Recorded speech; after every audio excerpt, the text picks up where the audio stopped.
मैं भोपाल के मुजाहिद कमांडो मंजर खालिद के इस्लामी जज्बे से बहुत मुतासिर हुआ। मेरी समझ में आ गई कि भारत के मुसलमान आज भी इसी जज्बे से सरशार हैं जिसमें वो उस वक्त भी सरशार थे जब पाकिस्तान बन रहा था, और उन्होंने बड़े सगीर के हर सूबे के मुसलमानों के साथ मिलकर तहरीक पाकिस्तान को कामयाब बनाने, पाकिस्तान को कायम करने और हिंदुओं की गुलामी कबूल न करने के वास्ते कायद आजम की क़यादत में सरधड़ की बाजी लगाई थी। वो आज भी अगरचे हिंदू हुक्मरानों के जुल्म तशद्दुद और इस्तेहसाल की चक्की में पिस रहे हैं, लेकिन उन्होंने हिम्मत नहीं हारी और अपने हुकूक की हिफाजत करना जानते हैं। मैंने कमांडो मंजर खालिद से कहा, कमांडर, जैसा कि तुम जानते हो मैं पाक आर्मी का साबिक कमांडो हूँ, और जैसा कि तुमने मुझे बताया है तुम भी कमांडो तरबियत हासिल कर चुके हो, लिहाजा तुम अच्छी तरह जानते हो कि एक कमांडो को अपनी मुहिम पर जाते हुए असलहे की जरूरत होती है। अगरचे यहाँ हमारा मुकाबला अभी किसी भारतीय फौजी यूनिट से नहीं है, फिर भी हमें थोड़े बहुत हथियारों की जरूरत होगी। कमांडो खालिद ने कहा, उसकी तुम फिक्र न करो, हमें जिस किस्म के हथियारों की जरूरत होगी हमें मिल जाएंगे। ये बताओ कि सबसे पहले तुम मुसलमानों के किन दुश्मनों का सर कुचलना चाहते हो? मैंने कहा, मेरी इज्जत मेरी गैरत को जहाँ जहाँ खाक में रौंदा गया है मैं वहाँ वहाँ जाकर अपने दुश्मनों को कैफर किरदार तक पहुँचाना चाहता हूँ। ये वो लोग हैं जिन्होंने न सिर्फ मेरी बीवी को अगवा करके कलकत्ते के बाजारों में फरोख्त किया, बल्कि न जाने जमीला जैसी और कितनी मुसलमान औरतें हैं जिनको मुक्ति बाहिनी के काफिरों ने मशरकी पाकिस्तान के शहरों से अगवा करके भारत में लाकर बेआबरू किया और फिर उन्हें फरोख्त कर दिया। कोई नहीं जानता कि इस वक्त भारत के शहरों में कितनी बदनसीब औरतें तबाही और बर्बादी के दलदल में गिरी हुई हैं और खामोश फरियादों से किसी मोहम्मद बिन कासिम को आवाजें दे रही हैं, लेकिन उनकी मदद को कोई नहीं पहुंच रहा। कमांडो खालिद का चेहरा शिद्दत जज्बात से सुर्ख हो गया। उसने पुरजोश लहजे में कहा, करमदाद गम न करो, मोहम्मद बिन कासिम कश्मीर की वादियों से लेकर कर्नाटक और तमिलनाडु तक हर मुसलमान के दिल में जिंदा है। आओ हम अहद करें कि भारत के जिन काफिरों ने हमारी माओ बहनों को बेइज्जत किया है,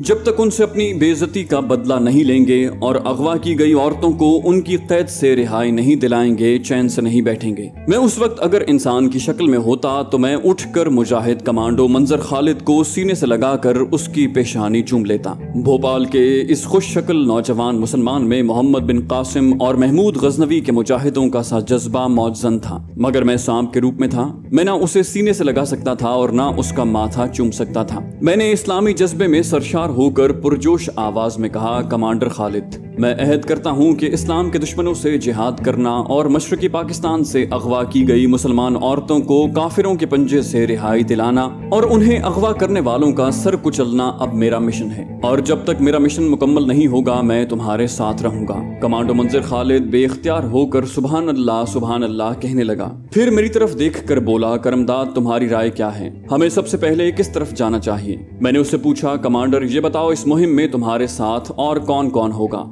उसने एक लम्हे के तौक़ुफ़ के बाद कहा, इस वक्त हमारी खुफिया जमात में 50 मुजाहिद हैं जो मध्य प्रदेश के इलाके के मुसलमानों के जायज हुकूक के लिए काम कर रहे हैं। भारत के दूसरे सूबों में भी हमारे आदमी ज़ेरे ज़मीन काम कर रहे हैं और वहाँ अपने तौर पर मुसलमानों के हक गसब करने वाली ब्राह्मणी सरकार के खिलाफ बरसरे पैकार हैं। हमारे सारे मुजाहिद भारतीय फौजी यूनिटों के तरबियत याफ्ता साबिक फौजी हैं। हम इनमें से 4-5 को अपने साथ ले जाएंगे। तुम्हारी क्या राय है? मैंने कहा, हमारे ऑपरेशन कमांडो ऑपरेशन होंगे।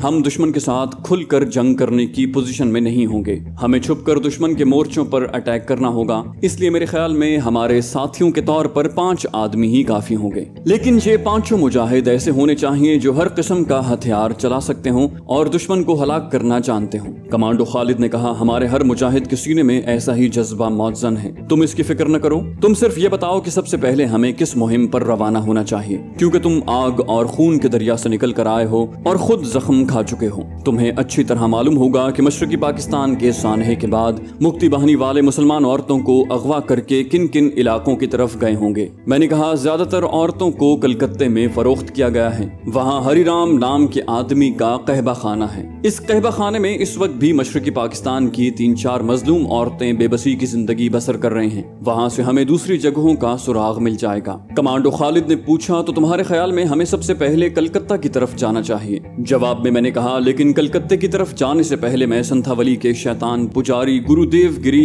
और खूनी जंगल के महादेव को ठिकाने लगाना चाहता हूँ। सबसे पहले मैं इन सांपों का सर कुचलना चाहता हूँ। कमांडो खालिद बोला, ठीक है, हमारा पहला कमांडो ऑपरेशन संथावली के जंगल में होगा, जहाँ हम नाग मंदिर के शैतान सिफत पुजारी गुरुदेव गिरी को जहन्नम रसीद करेंगे। मैं इससे पहले अपनी कहानी सुनाते हुए कमांडो खालिद को बता चुका था कि दिल्ली के माफिया लीडर श्रीराज ने मेरी बीवी को कलकत्ते से खरीद कर अपने गुरु देवगिरी को तोहफे के तौर पर दिया था। कमांडो खालिद ने अपनी बात जारी रखते हुए करख्त लहजे में कहा, और उसके बाद हम कलकत्ते के कमांडो ऑपरेशन पर जाते हुए रास्ते में इस बैनुल अक़वामी गुंडे श्रीराज को भी ठिकाने लगाते जाएंगे। मैंने अपनी इस मुहिम के तमाम पहलुओं पर एक कमांडो की हैसियत से गौर करने के बाद कमांडो खालिद से कहा, इस मुहिम के लिए हमें काफी वसाइल की जरूरत होगी। हम 2 आदमी नहीं होंगे, 7 आदमी होंगे।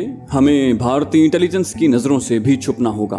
जैसा कि तुम बयान कर चुके हो कि तुम्हारी खुफिया तंजीम से भारतीय हुकूमत पूरी तरह बाखबर है और इंटेलिजेंस वाले तुम लोगों की तलाश में हर जगह मौजूद होते हैं। हमें भारतीय इंटेलिजेंस से बचाने के लिए भी पूरे इंतजामात करने होंगे। हम 2 आदमियों के लिए ये काम कोई ज्यादा मुश्किल नहीं था, लेकिन हम 7 आदमी होंगे। कमांडो खालिद ने मेरी जानिब इशारा करते हुए मुस्कुरा कर कहा, हम 7 नहीं 6 आदमी होंगे। तुम सांप की शक्ल में हमारे साथ होगे। मैं भूल गया था कि मैं सांप के रूप में कमांडो खालिद के सामने बैठा हूँ। दरअसल मैं एक तो इंसानी आवाज में बोल रहा था, दूसरे मेरी सोच और मेरे तमाम एहसासात इंसानी ही थे। सिर्फ मुझे अपने जिस्म का वजन महसूस नहीं हो रहा था। गुफ्तगू की रवानी और मौजू की गर्मजोशी में मैं थोड़ी देर के लिए अपने सांप के रूप को भूल गया था। मैंने कहा, तुमने ठीक याद दिलाया कमांडर, हम 6 आदमी ही होंगे, लेकिन ये भी याद रखना कि मैं किसी भी वक्त इंसानी शक्ल इख्तियार करके 7 की नफरी को पूरा कर सकता हूँ। मैंने कमांडो खालिद से पूछा, कमांडर तुम मेरे सांप के रूप को अपने मुजाहिदों से कब तक छुपा सकोगे? मुहिम काफी तवील होगी,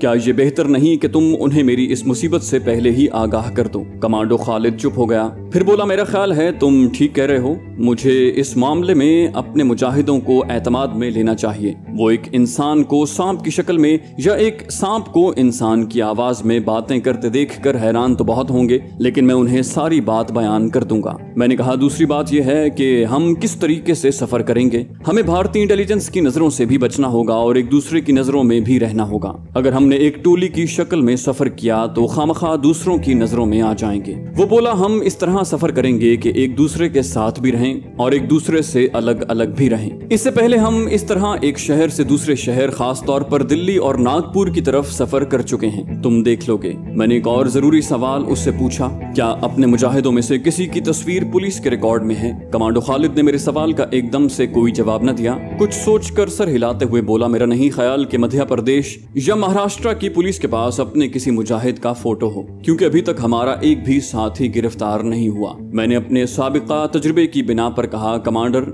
ये जरूरी नहीं कि अपना कोई मुजाहिद गिरफ्तार ही हो तो पुलिस उसका फोटो उतार ले। पुलिस और खास तौर पर इंटेलिजेंस वाले कभी कभी मशकूक आदमियों की भी इस तरह से छुपकर तस्वीरें उतार लेते हैं कि उस आदमी को खबर भी नहीं होती और उसकी फोटो पुलिस के खुफिया रिकॉर्ड में पहुंच जाती है। कमांडो खालिद ने कहा, अगर कोई ऐसी बात हुई होगी तो मुझे उसकी खबर नहीं है और फिर तुम्हें इस बारे में मुतफक्किर होने की जरूरत भी नहीं है, क्योंकि हम लोग अपने हुलिये बदल कर इस मुहिम पर निकलेंगे। हम काफी देर तक बातें करते रहे। जब सारे मामला तय हो गए तो कमांडो खालिद कहने लगा, अब सिर्फ एक बात रह गई है और वो ये कि तुम्हें किसी तरह जमीला भाभी को राजी करना होगा कि वो या तो पाकिस्तान वापस चली जाए, और अगर तुम्हारे बगैर वो पाकिस्तान नहीं जाना चाहती तो फिर हमारी इस तवील मुहिम के दौरान मेरी कजन के यहाँ भोपाल में ही रहे। वहाँ उसे किसी किस्म की कोई तकलीफ नहीं होगी। क्या तुम उसे राजी कर लोगे? मैंने कहा, मैं कोशिश करूंगा। वो बोला, फिर ऐसा है कि मैं कल दिन में किसी वक्त जमीला भाभी को यहाँ बुलवा लूंगा, तुम उससे बात कर लेना। अब तुम आराम करो, मुझे भी नींद आ रही है। ये कहकर कमांडो खालिद वहीं दरी पर एक तरफ होकर लेट गया। मैंने सोचा कि मुझे कहाँ आराम करना चाहिए। क्या इसी कोठरी के कोने में पड़ा रहूं या बाहर खुली फजा में किसी झाड़ी या तालाब के किनारे जाकर लेट जाऊं?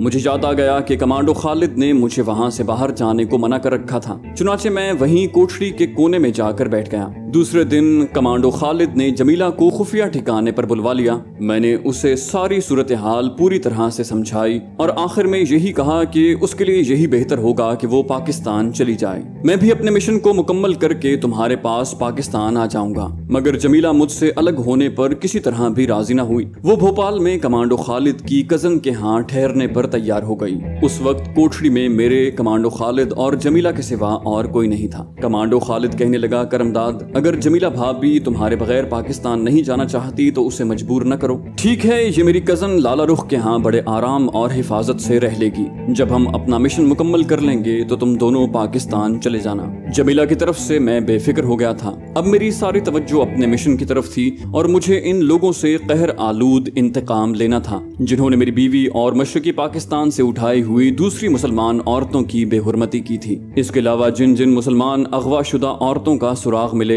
उन्हें काफिरों की कैद से निकाल कर पाकिस्तान वापस पहुंचाना था। हमारा सबसे पहला टारगेट संथावली के नाग मंदिर का बड़ा महंत पुजारी देवगिरी था, जिसने मेरी बीवी को दिल्ली के श्रीराज से तोहफे के तौर पर वसूल किया था और उसे अपनी कैद में रखकर उस पर ऐसे ऐसे मंत्र फूंके थे कि वो अपनी सुध-बुध खो बैठी थी। हमें बातें करते करते शाम हो गई। जमीला वापस कमांडो मंजर खालिद की कजन के घर जाने लगी तो अचानक मेरे जिस्म को हल्के हल्के झटके लगने शुरू हो गए। साथ ही मुझे अपने जिस्म का बोझ महसूस होने लगा। मैंने जमीला से कहा, मैं इंसानी शक्ल में वापस आ रहा हूँ। इतना सुनकर जमीला ने हाथ जोड़कर आसमान की तरफ देखा और कहा, या अल्लाह तेरा शुक्र है। वो दोनों मेरी तरफ गौर से तकने लगे। कमांडो मंजर खालिद की आंखों में हैरत अंगेज तजस्सुस था। मुझे एक झटका लगा और मैं सांप से इंसान के रूप में वापस आ गया। कमांडो खालिद मुझे टिकटिकी बांधे देख रहा था। उसके मुंह से बेख्तियार निकल गया, या अल्लाह। जमीला ने मेरे दोनों हाथ थाम कर चूम लिए और कमांडो खालिद से कहा, भाईजान, यह है करमदाद मेरा खामद। फिर वो अल्लाह का शुक्र अदा करने लगी।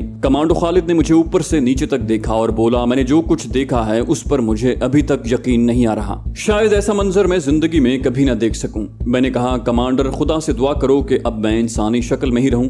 यही मेरी सबसे बड़ी ट्रेजेडी है। अब कोई पता नहीं मैं कब और किस वक्त इंसानी शक्ल से सांप की शक्ल इख्तियार कर जाऊं। कमांडो खालिद कहने लगा, खुदा करे कि अब तुम इसी शक्ल में रहो। वाकई तुम एक खुश शक्ल कसरती बदन वाले जवान हो। जमीला तो आंखों ही आंखों में मेरी बलाएं ले रही थी।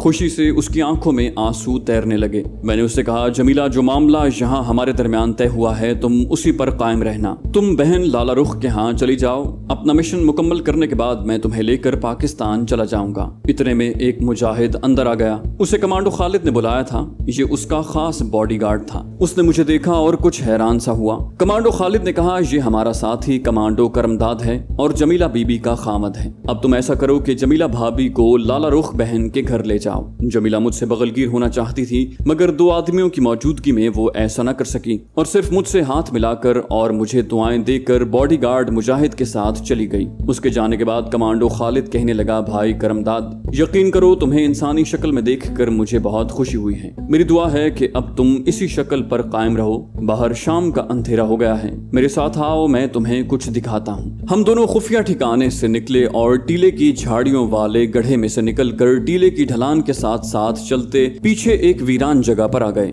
शाम का अंधेरा काफी फैल चुका था और भोपाल में भी रात को सर्दी हो जाती थी। कमांडो खालिद मुझसे एक कदम आगे चल रहा था। आगे एक और छोटा सा वीरान टीला था। हम उसके करीब से होकर गुजर गए। हमारे पीछे पीछे कमांडो खालिद का बॉडीगार्ड मुजाहिद स्टेन गन थामे चला रहा था। हम वीरान मैदान में चलते रहे। मैदान के कोने में एक शिकस्ता चार दीवारी थी जिसकी छत गायब थी। चार दीवारी के अंदर पुरानी ईंटों के ढेर पड़े थे। मुजाहिद बॉडीगार्ड ने आगे बढ़कर एक जगह से ईंटें हटानी शुरू कर दी। नीचे फर्श निकल आया।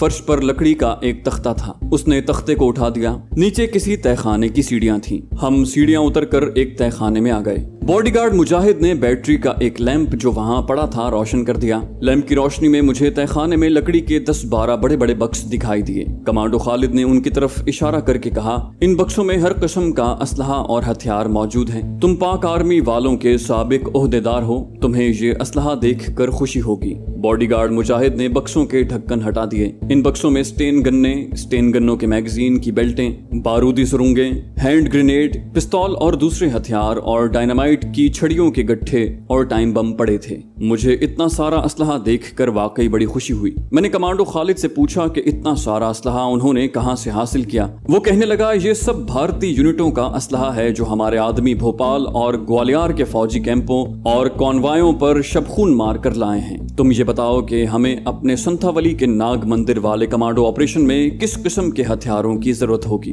मैंने कहा, हमें कुछ बारूदी सुरंगें और टाइम बमों की खास तौर पर जरूरत होगी। इसके अलावा हमारे आदमियों के पास एक एक स्टेन गन, 4 दस्ती बम वगैरह काफी होंगे। वो बोला, ठीक है, ये सारा असलहा आज रात को हमारे खुफिया ठिकाने पर पहुंच जाएगा। वहां से हम वापस अपने खुफिया ठिकाने पर आ गए। रात को कमांडो खालिद के मुजाहिदों ने मतलूबा असलहा और हथियार हमारी कोठरी में पहुंचा दिया। मैंने सारे हथियारों को और टाइम बमों को चेक किया। ये भारतीय फौज का असलहा था और बड़ा ठीक ठाक था। कमांडो खालिद और मैं दोनों ने रात का खाना वहीं मंगवा कर खाया और फिर अपनी मुहिम के पहले मंसूबे पर गौर शुरू कर दिया। कमांडो खालिद एक फौजी कमांडर की तरह मंसूबे के हर पहलू पर अपनी राय का इजहार करता। इसमें कोई शक नहीं कि भोपाल का ये मुजाहिद कमांडो एक्शन की तमाम बारीकियों से आगाह था। कहने लगा, संथावली का नाग मंदिर झांसी से आगे देवगढ़ और संभलपुर के दरमियान वाक़े है। वहां से आगे तुम हमारी कमांडो पार्टी को गाइड करोगे। मैंने पूछा, क्या हमारे बाकी आदमी यहाँ से हमारे साथ झांसी की तरफ रवाना होंगे? कमांडो खालिद ने मुस्कुराते हुए कहा, ये तुम्हें यहाँ से निकलने के बाद अपने आप मालूम हो जाएगा।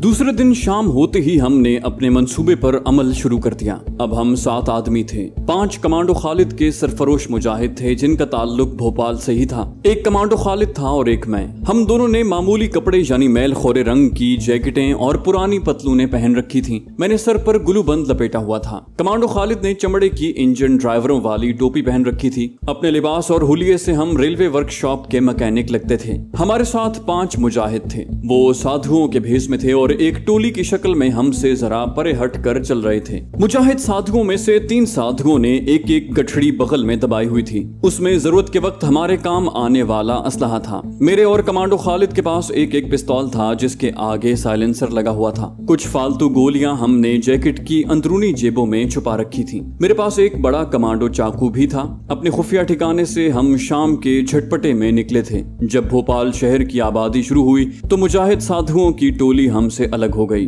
भोपाल से झांसी तक के 2 टिकट पहले ही हमने मंगवा लिए थे। भोपाल शहर काफी गुंजान आबाद शहर था। नई कॉलोनियां भी बन गई थीं और पुराने गुंजान मोहल्ले भी थे। तारीखी मस्जिदें और दूसरी इमारतें और महल भी थे। हम शहर से हटकर चल रहे थे, शहर की जानिब और नई कॉलोनियों की तरफ। रात के पहले अंधेरे में बिजली की बत्तियां रोशन हो गई थीं। मैंने देखा कि मुजाहिद साधुओं की टोली कहीं नजर नहीं आ रही थी। एक जगह से हमने ऑटो रिक्शा ले लिया और भोपाल रेलवे स्टेशन पर पहुंच गए। झांसी को रात के 8:15 बजे गाड़ी निकलती थी। ये गाड़ी बंबई से आ रही थी। हम दोनों प्लेटफॉर्म पर आकर एक जगह जहां ज्यादा रोशनी नहीं थी बेंच पर बैठ गए। मैंने कमांडो मंजर खालिद से पूछा, हमारे मुजाहिद साथी भी हमारे साथ ही झांसी जाएंगे ना? हाँ, मगर वो हमारे डिब्बे में नहीं होंगे। गाड़ी रात के 9 बजे आई। कमांडो खालिद इस दौरान उकाबी निगाहों से प्लेटफॉर्म का जायजा लेता रहा। गाड़ी प्लेटफॉर्म पर रुकी तो उसने मुझसे कहा, हम अलग अलग डिब्बों में बैठेंगे। झांसी पहुंचकर दोबारा एक दूसरे से मिलेंगे। अब तुम जाओ। मुसाफिर ट्रेन से उतर रहे थे।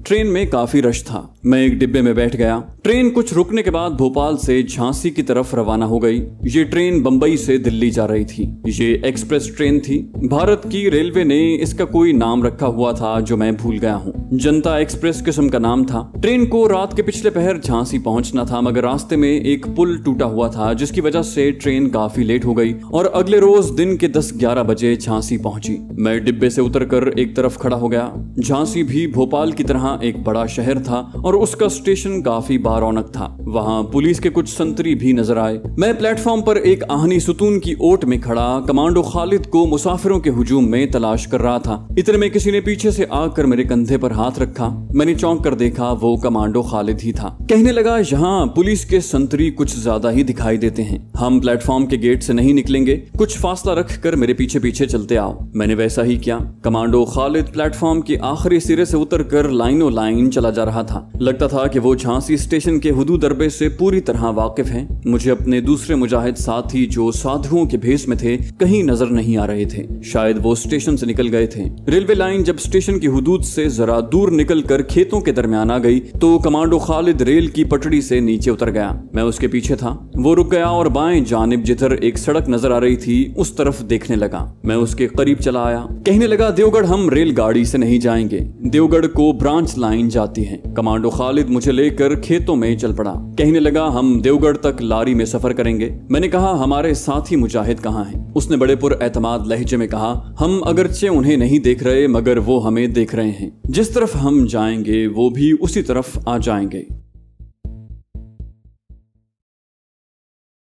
तो दोस्तों, ये थी हमारी आज की एपिसोड। उम्मीद करते हैं आपको हमारी कहानी पसंद आई होगी। जाने से पहले इस वीडियो को लाइक कीजिए और शेयर करना मत भूलिए। कमेंट करके हमें बताइए कि आपको हमारी वीडियो कैसी लगी। और अगर अभी तक आपने इस चैनल को सब्सक्राइब नहीं किया तो इसे सब्सक्राइब कीजिए और बेल आइकन दबाकर ऑल नोटिफिकेशंस ऑन कर लीजिए।